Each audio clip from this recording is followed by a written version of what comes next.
नमस्कार, दोपहर की नंबर 1 डिबेट में आपका स्वागत है। मैं हूं आपके साथ तो हिमांशु दीक्षित। क्या अवैध मस्जिदों के सहारे देश में रोहिंग्याओं को बसाने का खुला खेल चल रहा है? क्या देवभूमि में माहौल खराब करने की एक बड़ी साजिश रची जा रही है?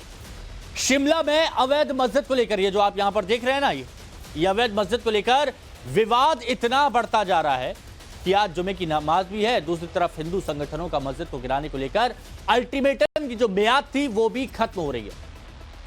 और इसी बीच आरोप लगाए जा रहे हैं कि हिमाचल में रोहिंग्या और दूसरी जमात के लोगों को बसाने का खुला खेल हो रहा है। जनता के साथ सुक्खू सरकार के मंत्री विधानसभा में इस बात को कह रहे हैं। मस्जिद विवाद पर अज़दुद्दीन ओवैसी भी मैदान में है। कांग्रेस को आरएसएस की भाषा बोलने का आरोप लगा रहे हैं कि कांग्रेस तो आरएसएस की भाषा बोल रही है। सवाल है, अगर मस्जिद अवैध है तो फिर उसे वैध बताने की साजिश क्यों की जा रही है? और सबसे बड़ा सवाल तो यह है कि क्या देवभूमि में रोहिंग्या और घुसपैठियों को बसाने की साजिश हो रही है? आज इस मुद्दे पर बात करेंगे, लेकिन पहले एक रिपोर्ट आपके सामने।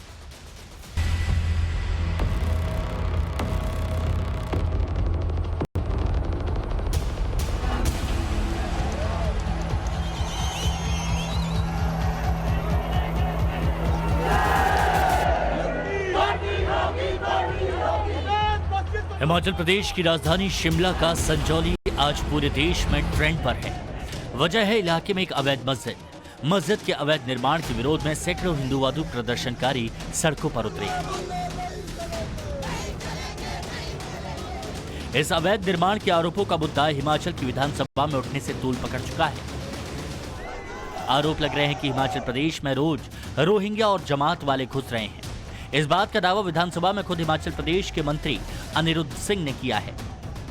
2019 में सर 4 अतिरिक्त मंजिलों का अवैध निर्माण हो चुका था सर। 2010 में जब केस चल रहा था तो 2019 तक 4 मंजिलें कैसे बनी सर? प्रशासन कहां सो रहा था? म्युनिसिपल कॉर्पोरेशन कहां सो रहा था सर? क्यों नहीं उसको तोड़ा गया उस टाइम? फिर भी सुनवाई कर रहे हैं कि आपने अवैध जो है कंस्ट्रक्शन करी गई। तो क्या प्रशासन से मंजूरी ले गई मस्जिद खोलने की? यहाँ एक बार को मंदिर खुले तब जो है प्रशासन पहुंच जाता है। बार बार जो है आ रहा है कि ये तो अवैध है तो गिराओ। बिजली पानी दूसरों को काट देते हैं, हर किसी का बिजली पानी काट देते हैं एक छज्जा बढ़ाने के लिए भी। तो इतनी बड़ी बिल्डिंग बन गई है तो उनका काट। ये कैसी स्थिति उत्पन्न हो रही है प्रदेश में? जो रोज नए लोग आ रहे हैं, तो जमात वाले आ रहे हैं, कहीं आ रहे हैं जिनका अता पता ही कोई नहीं। क्या ये रोहिंग्या मुसलमान है? मैं खुद अध्यक्ष महोदय 1-2 जनों को जानता हूँ जो बांग्लादेश से आए, उसकी वेरिफिकेशन होनी चाहिए। मैं इस सदन में आपके माध्यम से मुख्यमंत्री महोदय को बोला। अनिरुद्ध सिंह के बयान पर ओवैसी आग बबूला है। ओवैसी तो अवैध को वैध बताने में तुल गए हैं। मस्जिद के बहाने ओवैसी के निशाने पर कांग्रेस की सरकार है। ओवैसी ने सोशल मीडिया साइट पर लिखा है, क्या हिमाचल की सरकार बीजेपी की है या कांग्रेस की? हिमाचल की मोहब्बत की दुकान में नफरत ही नफरत। ये वीडियो में हिमाचल का मंत्री भाजपा की जुबान में बोल रहा है। संघियों के सम्मान में कांग्रेसी मैदान में। भारत के नागरिक मुल्क के किसी भी हिस्से में रह सकते हैं, उन्हें रोहिंग्या और बाहरी बुलाना देश विरोधी है। इस बीच मंत्री के बयान से बैकफुट पर सुक्खू सरकार डैमेज कंट्रोल में जुट गई। मुख्यमंत्री सुक्खू कह रहे हैं कि सरकार के किसी मंत्री ने ऐसी बात नहीं की। किसी भी प्रकार की वारदात ना तो हम प्रदेश में होने देंगे और ना ही किसी समुदाय को हमारा तंग करने का मकसद है। किस मंत्री ने क्या स्टेटमेंट दी, उनको भी इसमें नहीं जाना चाहिए। उनको भी संयम रखना चाहिए। प्रदेश में और इस देश में रहने वाले सभी नागरिक इस भारतवासी है और हम सब लोगों को सबकी भावनाओं का आदर करना है। हिमाचल प्रदेश में मोहब्बत है, सिटी के साथ मोहब्बत है और बेइंतहा मोहब्बत है। हम विकास कार्यों को आगे ले जाना चाहते हैं और समाज के हर वर्ग को आगे ले जाना हमारा दायित्व है। उनकी सुरक्षा करना हमारा दायित्व है।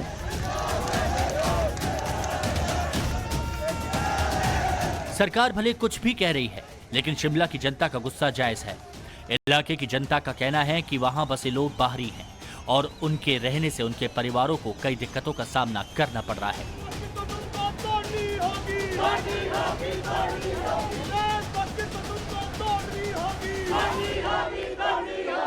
हमारे को बहुत ज़्यादा दिक्कत है, क्योंकि लोग यहाँ पे खड़े होकर, हमारा घर ये सामने ही है, यहाँ पे लोग खड़े हो जाते हैं और कमेंट पास करते हैं और बोलते हैं कि हमारी नज़रें हैं, हम जो मर्जी कर सकते हैं, तुम्हारे को क्या है। इसलिए हमारे वहाँ पे अपने कर्टन बंद करके रहना पड़ता है। पुराने टाइम में भी लोग नमाज पढ़ते थे, 8-10 लोग, 15-20 फैमिलीज होती थी, आते थे जाते थे, कोई दिक्कत नहीं थी। अभी भी है वो लोग, पर वो लोग यहाँ नजर नहीं आते। अब तो सारे नए चेहरे नजर आ रहे हैं, मैक्सिमम लोग बाहर से हैं। और ये टॉयलेट्स हैं, इसके डोर ओपन रखे, इनके टॉयलेट्स के जो डोर है वो हमारे विंडो की तरफ है, तो ये डोर जब वजू करते हैं, 5 टाइम आते हैं वजू करने के लिए, तो ये डोर खुले रखते हैं। टॉयलेट्स यूज करते हैं, ओपन टॉयलेट यूज करते हैं, डोर बंद नहीं करते, वो भी हम इनको बोल के डोर बंद करवाते हैं। दरअसल कुछ दिनों पहले 2 पक्षों में सांप्रदायिक तनाव पैदा हुआ था। पुलिस ने इस मामले में एफआईआर दर्ज की और 6 लोग गिरफ्तार हुए, जिनमें 2 नाबालिग भी हैं। लेकिन हिंदू पक्ष के लोग मान रहे हैं कि संजौली में इस तनाव के पीछे मस्जिद और वहां पर बढ़ रही मुस्लिम आबादी है। सवाल है, क्या पहाड़ी राज्यों की डेमोग्राफी बदलने का खुला खेल चल रहा है? क्या अवैध तरीके से रोहिंग्या मुसलमानों को बसाया जा रहा है? सवाल यह भी है कि अवैध निर्माण के मसले पर ओवैसी को मोहब्बत की दुकान में नफरत क्यों दिखी? Bureau report, times now Navbharat. Report आपने देखी। जो मेहमान हमारे साथ जुड़े हैं उनसे हम आपको मिलवाते हैं। आचार्य विक्रमादित्य जी, हिंदू धर्मगुरु, हमारे साथ में जुड़े हुए हैं। शिवानी दुर्गा, हिंदू धर्मगुरु, हमारे साथ में हैं। स्वामी अमृतानंद, हिंदू धर्मगुरु, हमारे साथ में हैं। मौलाना साजिद रशीदी साहब, इस्लामिक स्कॉलर हैं, हमारे साथ में। हाफिज नूर अहमद अजहरी साहब, इस्लामिक स्कॉलर, और तानिश कुरैशी जी, AIMIM के प्रवक्ता, हमारे साथ में जुड़े हुए हैं। आप सभी का बहुत स्वागत है। शिवानी दुर्गा जी, आपने सुना होगा, जो लोग हैं वहां पर वो ये कह रहे हैं कि पहले भी लोग बाग आते थे, शांति से नमाज पढ़ते थे, कहीं कोई दिक्कत नहीं थी, लेकिन अब वो पुराने लोग जो परिवार थे वो लोग नहीं आते हैं। अब नए नए लोग, नए नए चेहरे दिखते हैं। और बाकी जो चीज़ उन्होंने बताई है, जो बारीकियां जो बताई हैं जिससे बहन बेटियों को दिक्कत होती है, वो भी यहाँ पर रखा गया है। पहाड़ों से शायद आपका भी ताल्लुक है। मुझे एक बात बताइए, क्या वाकई डेमोग्राफी चेंज करने की कोशिश हो रही है जैसे आरोप लग रहे हैं? जी, हर हर महादेव। और गणेश चतुर्थी आ रही है, उसकी बधाई आप सभी को। ये जो आपने अभी मुद्दा उठाया, ये बहुत समय से आवश्यक था। मैं 4 साल से हिमाचल में हूँ और बहुत सारी चीजें ऑब्जर्व की हैं। मुस्लिम्स को यहाँ बसाया जा रहा है। आप यहाँ की कुछ मार्केट्स हैं, अगर आप वहां पर सर्वे करवाएं तो आपको पता चलेगा, मोस्टली सब मुस्लिम्स ने लीज पर ले रखी हैं और वो 25-25 साल से हैं, जो छोड़ना नहीं चाहते। अब वो जगह छोड़ते नहीं है। मुझे मुंह पर, ये मेरा पर्सनल एक्सपीरियंस बताती हूँ, मुझे मुंह पर एक मुस्लिम समुदाय ने बोला था जब मैं उनकी शॉप में गई थी, कि हम जहां बस जाते हैं वहां से हटते नहीं हैं, हम गाड़ देते हैं अपना उधर। तो ये शब्द मुझे दिमाग में बैठे। और अब धीरे धीरे मैं देख रही हूँ यहाँ पर भी, क्योंकि मनाली में भी नमाज पढ़ी जाती है और वहां पर भी एप्लीकेशन दी गई है कि हमें जगह दी जाए। जो जगह उनके पास है वो भी लीगल नहीं है उनके पास, वो चाहते हैं कि वहां मस्जिद बनाए। तो इस तरह से ये फैलाव हो रहा है। और ये बिल्कुल सही है कि वो जो रोहिंग्यास के बारे में बताया गया है कि रोहिंग्यास को बसाया जा रहा है, इनका एक स्ट्रेटेजी इन्होंने अपना रखी। जब ये कम होते हैं तो ये भाई भाई करके बहुत स्वीट बात करते हैं। जब ये बढ़ने लगते हैं तो इनका देखने का, इनकी दृष्टि बदल जाती है आपकी तरफ, बहनों बेटियों की तरफ ये गलत तरीके से देखते हैं। गांव गांव में ये रेकी करवाते हैं। इवन जो आपका ट्रैश लेने के लिए आते हैं वो लोग वीडियोस बनाते हैं। यहाँ पर मैं बहुत सारे वीडियोस डाल चुकी हूँ इस पर, क्योंकि मैं ऑब्जर्व कर रही हूँ ये चीज यहाँ रहते हुए। ये छोटे छोटे गांव हैं यहाँ पर और सब हिंदू हैं, हिंदुओं के गांव हैं ये। यहाँ पर ये मुस्लिमों को भेजकर रेकी करवाते हैं, वीडियोस बनवाते हैं, और वो वीडियोस कहाँ भेजे जाते हैं ये पता नहीं है। इनके बारे में पता किया जाता है, कंबल के रूप में बेचने के रूप में आते हैं, पता करते हैं कि कौन कितने घर में, एक घर में कितने लोग हैं, एक गांव में कितने लोग हैं। तो ये सब यहाँ क्यों किया जा रहा है? ये बहुत आगे बहुत गंभीर मुद्दा आप यहाँ पर उठा रही हैं अजहरी साहब। ये बताया जा रहा है कि रोहिंग्याओं को बसाने की कोशिश की जा रही है। मंत्री सदन में, विधानसभा में इस बात का जिक्र करते हैं कि 190 लोग रजिस्टर्ड थे, 1900 कहां से आ गए, इसकी बाकायदा पूरी जांच होनी चाहिए। अब आप क्या कहेंगे इस पर? पहली बात तो इस मामले को कोर्ट सुन रहा है, ये कोर्ट में विचाराधीन है, जैसा कि मुझे जानकारी मिली। दूसरी बात यह है, जो अभी आप जो अवामी लोगों को सुनवा रहे थे, उन्होंने किसी बहन ने कहा डोर खुली रखते हैं और हमें इस तरह की दिक्कतें होती हैं, इस तरह की बातें हैं, तो उन बातों को उस तरीके से उनका समाधान हो सकता है। रही बात मस्जिद का निर्माण, भारतीय जनता पार्टी की सरकार में हुआ है और भारतीय जनता पार्टी की सरकार थी तब भी वहां नमाज होती थी, नमाज पढ़ी जाती थी। एक साहब अभी बोल रहे थे कि वो पहले वहां नमाजी कम आते थे, अब ज्यादा आने लगे। नए ऐसा लोग लगता जो है पुराने रहने दिक्कत वाले इस थे बात अब से वो भी। नहीं दिखते हैं, अब नए लोग बाहर के दिखते हैं, ऐसा देखिए कह रहे थे वो। देखिए हमारे मुल्क में बांग्लादेशी कैसे दाखिल होते हैं, पहले ये बात साफ की जाए आज आपके ही चैनल पर। हमें ये बताया जाए हमारे मुल्क की खुफिया एजेंसियां क्या कमजोर हैं? क्या हमारे मुल्क में क्या हमारा जो खुफिया तंत्र है वो देखभाल सही से कर नहीं पा रहा है? अगर नहीं कर पा रहा है तो इसमें बदलाव लाया जाए। नहीं अजहरी साहब, तो इसमें एक बात ये भी है ना, अजहरी साहब इसमें एक बात ये भी है कि हमने 1 बजे की डिबेट भी, पाकिस्तानी अफगानिस्तानी अच्छा सुनिए हमारे यहाँ क्यों आ ना, जाते हैं सुनिए भाई? मेरी बात सुनिए, इसमें एक पॉइंट ये भी है और हम 1 बजे की दोपहर की नंबर 1 डिबेट में इस पर पहले भी चर्चा कर चुके हैं कि पश्चिम बंगाल में ऐसे मदरसे पाए गए जहां पर फर्जी आधार कार्ड बनाए जाते थे और उनको भारत की नागरिकता दी जाती थी, लेकिन जब वो मुद्दा उठाया जाता था तो आप कहते हैं कि टारगेट कर रहे हैं। बिल्कुल आप जहां जहां कांग्रेस की सरकारें हैं, भाजपा की सरकारें नहीं है, वहां पर इस तरह की बातें करके हिंदू समाज को यूनाइट करने के लिए मुसलमानों को मुसलमानों के खिलाफ भड़काया जाता है, मुसलमानों के खिलाफ मुसलमानों को डराने की कोशिश की जाती है। इसके सिवा इनका असलियत से कोई लेना देना नहीं है। और रही बात शुमला की, जो अभी बहन ये बोल रही थी कि वो रेकी करते हैं, वो ये सब इल्जाम है, ये सब झूठी बातें हैं।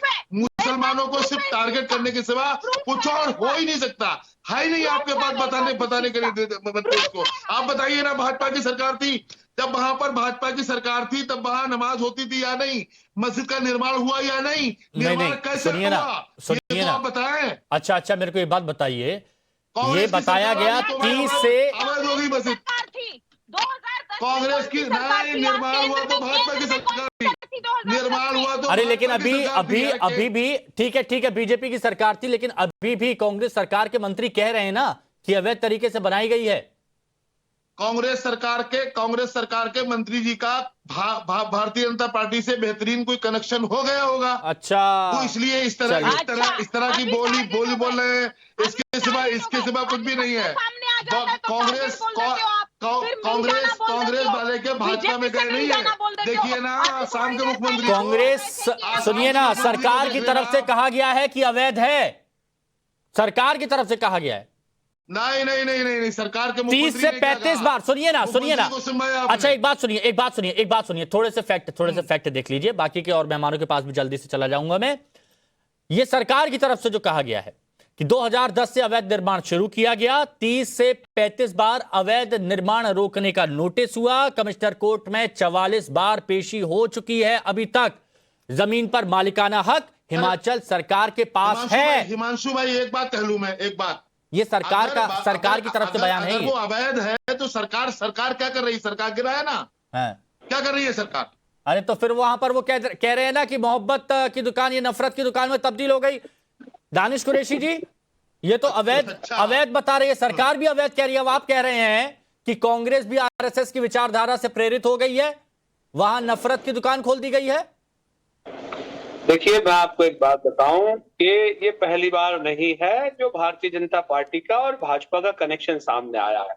ये चीजें आप देखिए, मैं आपको बताऊं कि जब भाजपा का जन्म भी नहीं हुआ था 1980 के दशक से पहले, उससे पहले आपको याद नहीं है कि 1949 में बाबरी मस्जिद में पेनिट्रेशन चाहिए, वो किसने अवैध बना दी थी बताइए?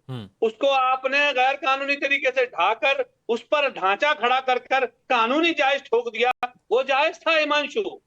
कोई बताएगा मुझे? इस पे जवाब कांग्रेस नहीं देगी, इस पे जवाब भाजपा नहीं देगी। दिक्कत आगे यहाँ ये खड़ी है। सुनिए, आ रहा हूँ आचार्य जी, विक्रम जी, मैं खत्म कर लूं उसके बाद, मैं खत्म कर लूं। अब सवाल यहाँ आगे ये खड़ा है कि मुझे ये बता दें, देखिए इंटरप्ट करेंगे आचार्य विक्रमादित्य जी, थोड़ा सा रुकिए, इनकी बात कंप्लीट हो जाए फिर आप ही जवाब दीजिएगा। हाँ, देखिए सवाल यहाँ आके ये खड़ा है कि दिक्कत उनको ये आगे खड़ी है कि भारतीय जनता पार्टी की जो राजनीति है वो तो समझ में आती है कि मुसलमानों के मुखालिफ है, लेकिन मोहब्बत की दुकान में ये आजाद जो पेनिट्रेट करने की बात कर रहे हैं, ये वही लोग हैं। आप देखिए, आपको याद हो तो मध्य प्रदेश के जो पूर्व सीएम थे कमलनाथ, वो क्या कह रहे थे, देश हिंदू राष्ट्र ही है। मतलब समय समय पर भारतीय जनता पार्टी जैसी ही बातें कांग्रेस करती रही। या तो मैं कहता हूं कि दोनों सेम ही है, और ये चीजें जितनी जल्दी मुसलमानों की समझ में आ जाएगी उतना ज्यादा बेहतर है। असद साहब ने यही अच्छा, कहा है, मुझे एक बात बताइए, ये मस्जिद पक्ष की तरफ से ये बात माना जा रहा है कि नमाज पढ़ने के लिए एक्स्ट्रा फ्लोर बना दिया गया जबकि कोई परमिशन नहीं ली गई, ये माना गया, तो वो वैध कहलाएगा या अवैध? सुनिए मेरी बात, मैं आपको बताऊं, गांधीनगर में 180 मंदिर तोड़े थे। पहले इसका बता दीजिए, क्या ये वैध कहलाएगा या अवैध कहलाएगा? वो ये कह रहे हैं कि पढ़ने के लिए एक्स्ट्रा बना दिया गया, परमिशन नहीं है।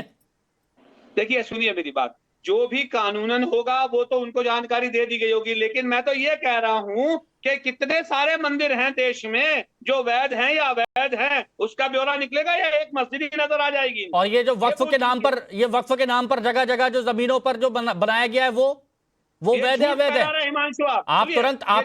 आपने तुरंत मंदिरों पर सवाल उठा दिया, आपने एक तरफा मंदिरों की बात कर दी। नाम पे कुछ भी नहीं है। सुनिए, नहीं, आपने सीधे मंदिरों पर बात उठा दी।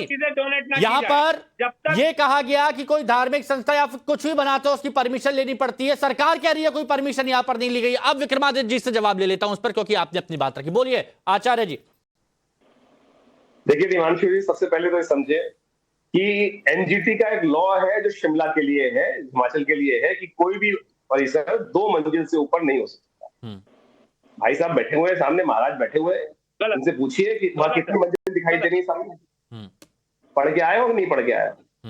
एनजीटी का लॉ भी गलत है। मैं जवाब दे दूंगा। अरे मैं जवाब दे दूंगा। अरे जवाब क्या दोगे? एनजीटी का आप तुम जवाब दे चुके ना, मुझे सुन लो। आप गलत अब तुम जवाब अपनी छाती पीट चुके, मेरी सुन लो। छाती पीट चुके ना, अब मेरी बात सुन लो। एनजीटी का लॉ है कि शिमला के अंदर कोई भी परिसर 2 मंजिल से ऊपर नहीं हो सकता।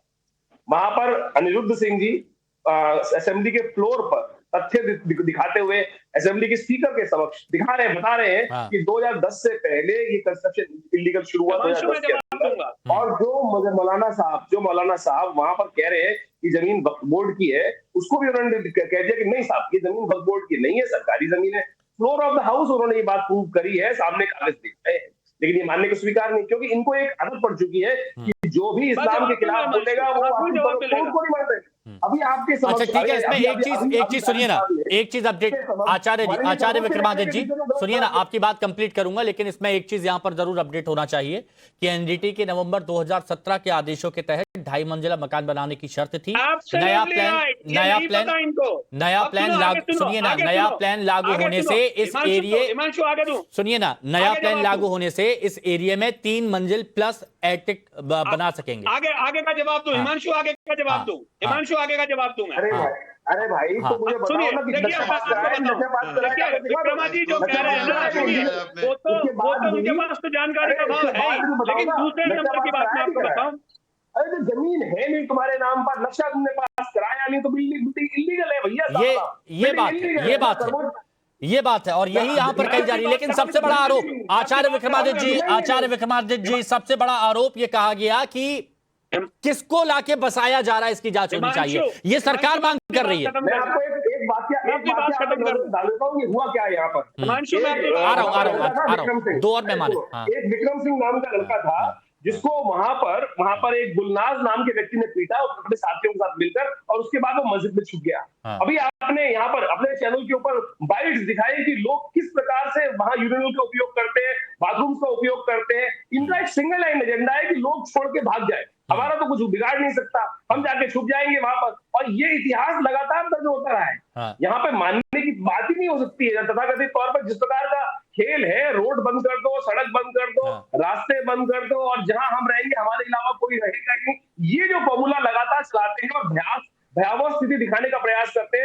ठीक है मौलाना साजिद रशीदी साहब, ठीक है मौलाना साजिद रशीदी जी, अवैध मस्जिद कहा जा रहा है सरकार की तरफ से, और यह कहा जा रहा है कि अब लोगों की तादाद यहां पर बढ़ती जाती है। 2001-2011 के आंकड़े जनसंख्या के देखे गए तो हिंदुओं की आबादी में गिरावट, मुस्लिमों की आबादी बढ़ती गई। ये जो आंकड़े हैं उनके बारे में बात की जा रही है, जो ग्राफिक्स भी चल रहे हैं यहां पर, इस पर आप क्या कहेंगे जो विरोध हो रहा है यहां?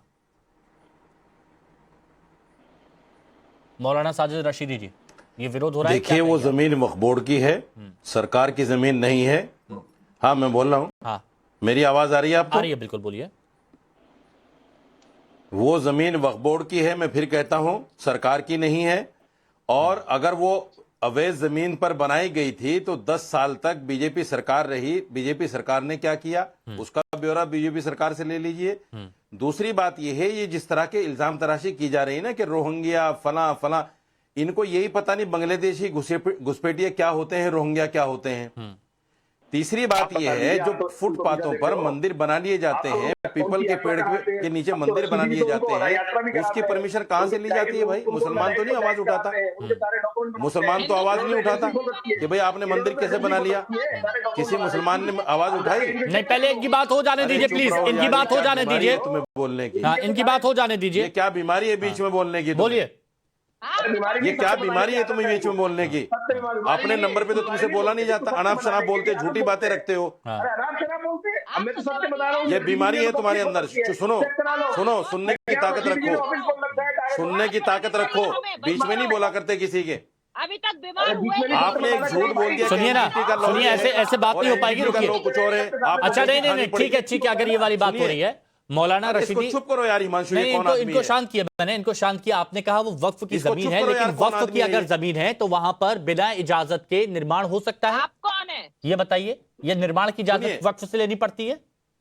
सुनिए मैं बताता हूं। देखिए, अरे सुनिए मेरी बात। वक्फ की जमीन पर इजाजत जो है वो वक्फ से ली जाएगी ना, सरकार से थोड़ी ली जाएगी। अच्छा, कि तीसरी कितनी भी मंजिल आप वहां पर बना लीजिए, आसपास के लोगों की परेशानी बढ़ जाए। तो वहां सुनिए, अरे फिर भी अरे एक बात बताओ, आपको आवाज शायद लेट जा रही है, बीच में क्यों बोलते हैं यार? ये बोलिए। एक मिनट शिवानी जी, एक मिनट रुकिए, शिवानी जी रुकिए, शिवानी जी रुकिए, आप शिवानी जी 1 मिनट रुकिए, बस 1 मिनट रुकिए, आ रहा हूं मैं आपको। यार मैं इतनी देर से चुप हूं, ये क्या? बोलिए। इनको मुसलमानों फोबिया हो गया। ये मुसलमानों फोबिया से ग्रस्त हैं ये लोग। ये मुसलमान की नफरत इन लोगों के दिल में इतनी भर गई है कि मुसलमान का नाम आते इनको हैजा हो जाता है, बीमारी हो जाती है।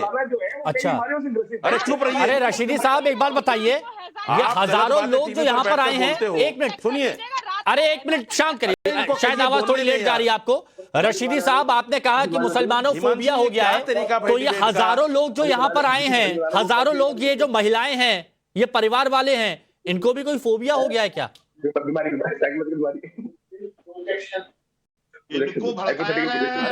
हाँ सुनिए, ये एक नफरत जो फैलाई जा रही थी बीजेपी की तरफ से, उस नफरत का नतीजा है ये। अच्छा, उसी नफरत का नतीजा है ये, मुसलमानों के खिलाफ जो नफरत फैलाई जा रही है। और सुनिए, आप नफरत फैला के मुसलमानों को कम नहीं कर सकते।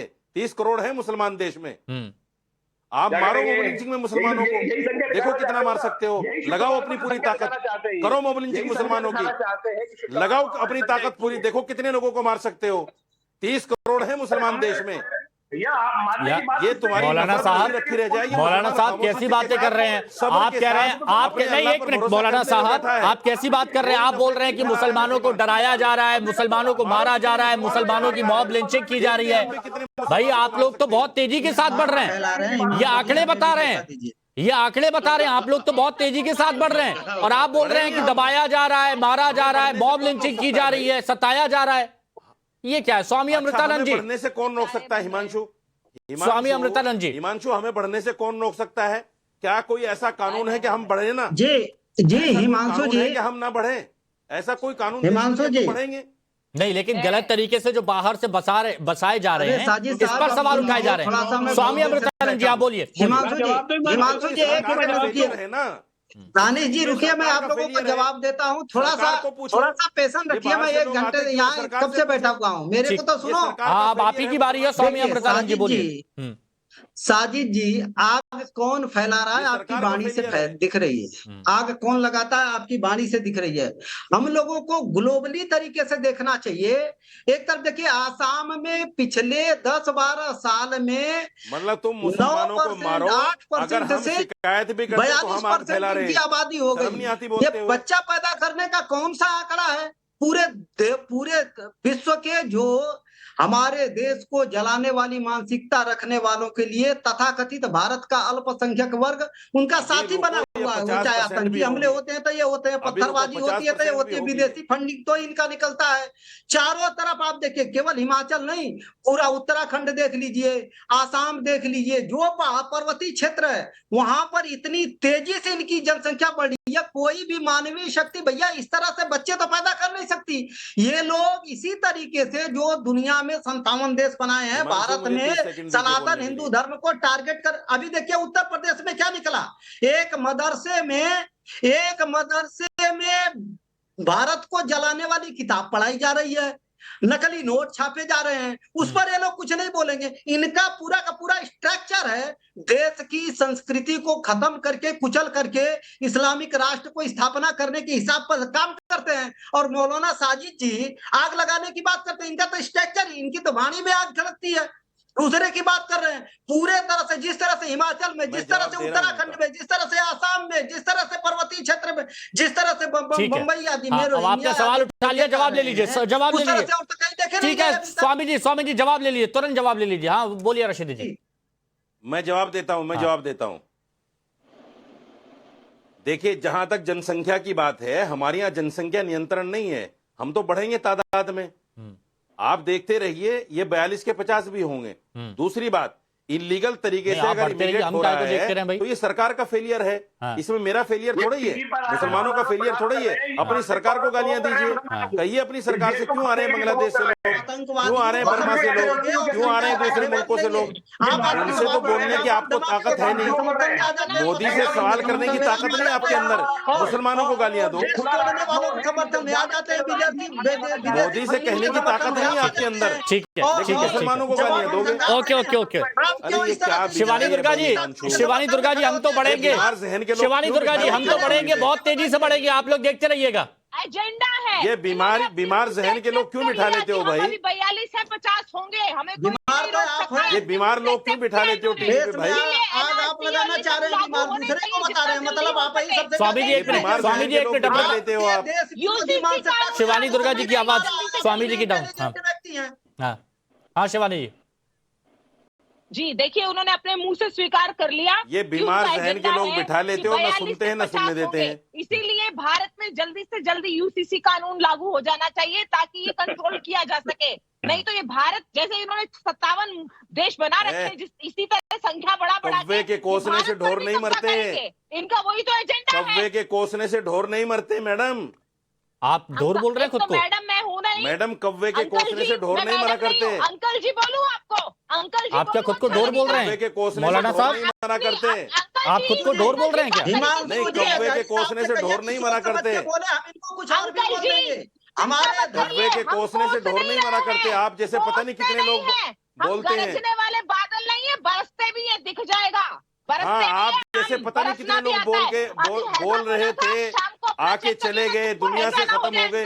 पता नहीं कितने लोग मुसलमानों के खिलाफ एजेंडा लाते हैं। अजहरी साहब, मुसलमान सबर हाफिज नूर अहमद अजहरी साहब, कार्रवाई। एक मिनट डाउन करिए इनको। हाफिज नूर अहमद अजहरी साहब, अगर कोई अवैध है, सुनिए ना, अगर ये अवैध है और इस पर सरकार की तरफ से एक्शन लिया जाएगा तो क्या आप उसके साथ खड़े हैं या वहां पर भी कहेंगे कि सिर्फ मुसलमानों को टारगेट किया जा रहा है? दानिश जी तुरंत। सरकार पहले अवैध उसे साबित तो करे। हाँ, सरकार दस्तावेज दिखा रही है, साबित तो करे। कोई दस्तावेज नहीं है सरकार के पास। अरे आपके पास है दस्तावेज, सरकार कोर्ट में लगे हुए हैं, पेशी हो रही है, तारीख हो रही है कोर्ट में। बस बात यही मैं शुरू से कह रहा हूँ, जब मामला कोर्ट में है तो परेशानी किस बात की भाई? अरे तो आप लोगों की तरफ से आपत्ति जताई जाती है, तारीखें बढ़वाई जाती है, वो तो वहां पर कहा जा रहा है, ग्राउंड रिपोर्ट में आपको दिखा देते हैं। हम देश की आखिरी अदालत तक हम चले जाएंगे, जो फैसला हो जाएगा मान लेंगे, और फिर बाद में बोलेंगे कि हमें तो ये किया जा रहा है, वहां पर आप कौन सा अदालत का फैसला मानते हैं? नहीं, हमने दानिश कुरैशी जी, ठीक है, दानिश कुरैशी जी, अभी आपने देखा था, दानिश कुरैशी जी, अभी आपने देखा, दानिश कुरैशी जी, क्या मामला सामने आया? बताइए। कुरैशी जी का तो अभी भी बाबर के प्रति प्रेम। एक मिनट तुरंत, दानिश कुरैशी जी। हम हिंदू कोर्ट में देखिए हिमांशु, मैं आपको एक बात बताऊं। बैरिस्टर असदुद्दीन ओवैसी साहब ने कहा था और हम फिर उस बात को दोहरा रहे हैं कि एक बाबरी मस्जिद खोई है, अब और कोई मस्जिद नहीं गिराने दी जाएगी। अगर इंशाअल्लाह नहीं गिराने फैसला आया, सरकार ने एक्शन लिया, तो क्या करेंगे फिर आप? ठीक है, एक्शन लिया, एक्शन हमने देखा ना बाबरी मस्जिद में सुप्रीम नहीं तो कोर्ट क्या में कहा करेंगे? था, बताइए ना, क्या करेंगे? क्या करेंगे? फिर भी क्या करेंगे? देखिए, नहीं क्या करेंगे बताइए। सुनिए, जमहूरी तौर पे जो कुछ हो सकता है, जमहूरी तौर पे वो सब कुछ करेंगे। हाँ, अगर सरकार और कोर्ट की तरफ से आदेश आएगा तो मानेंगे ना? अरे जमहूरी तौर पे जो कुछ हो अगर सकता है, कोर्ट ने सब कह कुछ दिया करेंगे। कि दस्तावेज नहीं है, कागज नहीं है, तो आप हटा दीजिए, ये मंजिल हटा दीजिए, तो मानेंगे? अच्छा, आरएसएस के या दस्तावेज फिर आ हैं? जाएंगे यहाँ? आरएसएस के अरे दस्तावेज आप हैं इधर का आपके बता पास? दीजिए, उधर आपको दिक्कत है, RSS कोर्ट चले जाइए आप भी। आरएसएस के दस्तावेज हैं आपके पास? तो आरएसएस के पास कोर्ट चले जाइए आप। यहाँ तो कोर्ट मामला पहुंच गया ना। आरएसएस के दस्तावेज हैं आपके अरे पास? मैं क्यों आरएसएस का विचारक थोड़ी ना हूं, ना प्रचारक हूं मैं तो वही तो आरएसएस पूछ का। रहा हूं। लेकिन यहाँ उसके दस्तावेज नहीं है। मैं बोल सकता हूँ कौन है? क्योंकि रिपोर्ट कवर कर रहे हैं हम। प्रचारक दोनों तो आइए आप भी सदस्यता लीजिए। अब बताइए, स्वामी अमृतानंद जी, स्वामी अमृतानंद जी, स्वामी अमृतानंद जी, एक फाइनल कमेंट बताइए। ये इतने सारे लोग हैं, क्या इन सारे लोगों को भड़काया गया है? स्वामी अमृतानंद जी, शॉर्ट में, जल्द से जल्द। मैं कह रहा हूं कि अभी ये अपने मुंह से स्वीकार कर रहे हैं, इनके पास सारे दस्तावेज आरएसएस के हैं, लेकिन इनके मस्जिदों के वक्फ बोर्ड के प्रॉपर्टी का कोई दस्तावेज नहीं है। इनके पास तो अपने दिखाने के लिए कागज नहीं है। ये रोहिंग्याओं को अपने में शामिल करते हैं श्रीमान जी, ये इससे बड़ी साजिश, देश के प्रति साजिश चल रही है, और ये लोग उसमें पानी दे रहे हैं। ये मैं काट में कह रहा हूँ। तो ठीक है, देवभूमि में चल रहे इस धर्म युद्ध का अंत कब होता है? हर खबर इससे जुड़ी नवभारत पर आप देखते रहिए। बहुत बहुत शुक्रिया आप सभी का हमारे साथ जुड़ने के लिए। आगे बढ़ते रुक